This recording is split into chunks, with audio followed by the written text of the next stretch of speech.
Hey there, I'm going to show you how to play Rocky Raccoon today. We're going to talk about the chords, we're going to talk about how to do the right hand to it, and then we're going to talk about the theory of what makes it work. We're going to talk about something called secondary dominance. It's a cool thing, used in the Beatles songwriting quite a bit. I'll start by playing it for you pretty slow. Really popping the bass.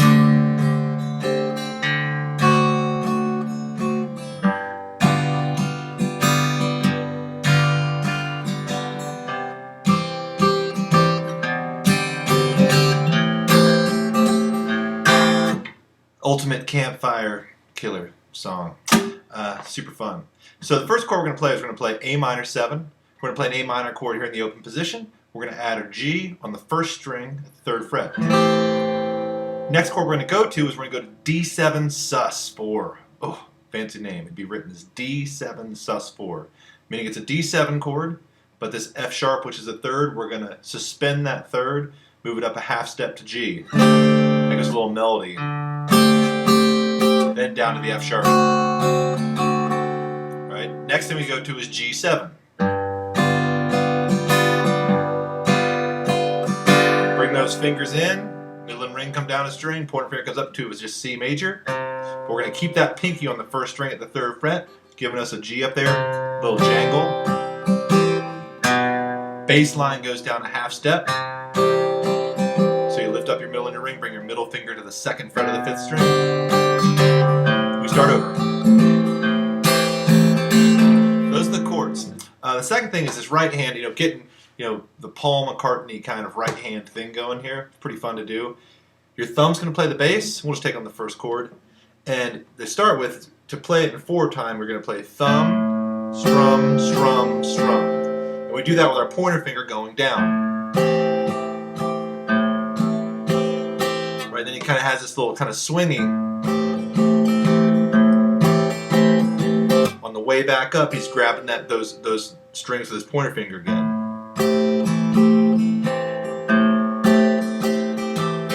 Now this is also, for a lot of people you see play Blackbird, and they Travis pick that. This is something, if you look up a little bit, you can see that idea of using that pointer finger as a strummer. We'll talk about that another time. It's a cool Paul McCartney technique. So for all these songs, we're practicing bass, strum, strum, strum, then adding in a swinged 8th.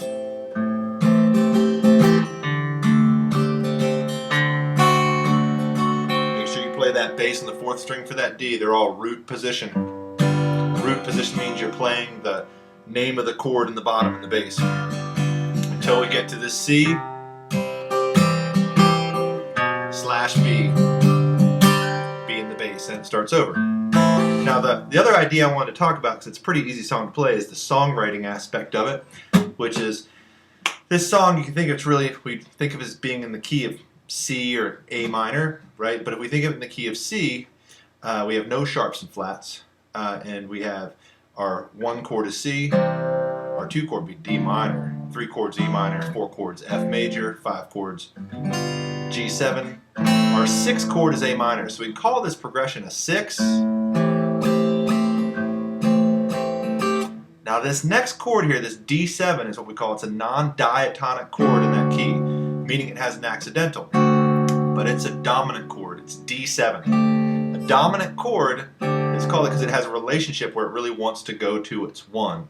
So if D7 was 5 and we count backwards, back to G, G would be 1. G, A, B, C, D. I always use my fingers for this. But so this is called a secondary dominant chord. If I'm in a key and I'm doing this A minor, if I throw in a D7, it's called a secondary dominant chord, or a 5 of 5. In the key of C major, G is 5. 5 up from G is D7. It's really confusing, and I'll explain it more and more, but you see it in a lot of Beatles songs. And so just to kind of slow it down and explain it just a little bit better, if we have a G, in the key of G, our 5 chord is D7. Or dominant chords love to go to their 1, right? So wherever you are, this D7 says, man, I'd really love to go to G. But we add another G7, which is our 5 chord of our 1 chord. So we're kind of cycling through these dominant chords. So again, so we call this progression a 6. We call this a 5 of 5 to our 5 chord,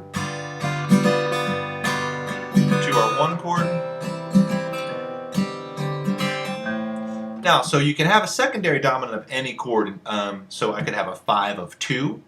So let's think about that. In the key of C major, the 2 chord is what? It's D minor.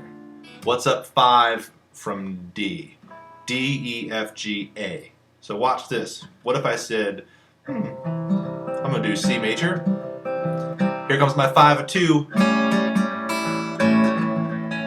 Here's my 2 chord. That's right, so I've got C, 5 of 2, 5. Hey look, we just made something up. How about a 5 of 4? Well, this gets cool. So what's 5 of 4 in the key of C? We have C, D, E, F as our 4 chord. Up 5 from F is F, G, A, B, C. That's our 1 chord. So check out this. 1. Uh-oh. Wants to go to F. You see that a lot. So anyway, secondary dominants. Let me know if you don't get them. I'll try to explain it better. This is something I struggled with when I was in music school. But anyway, I hope it makes sense. Have a good one.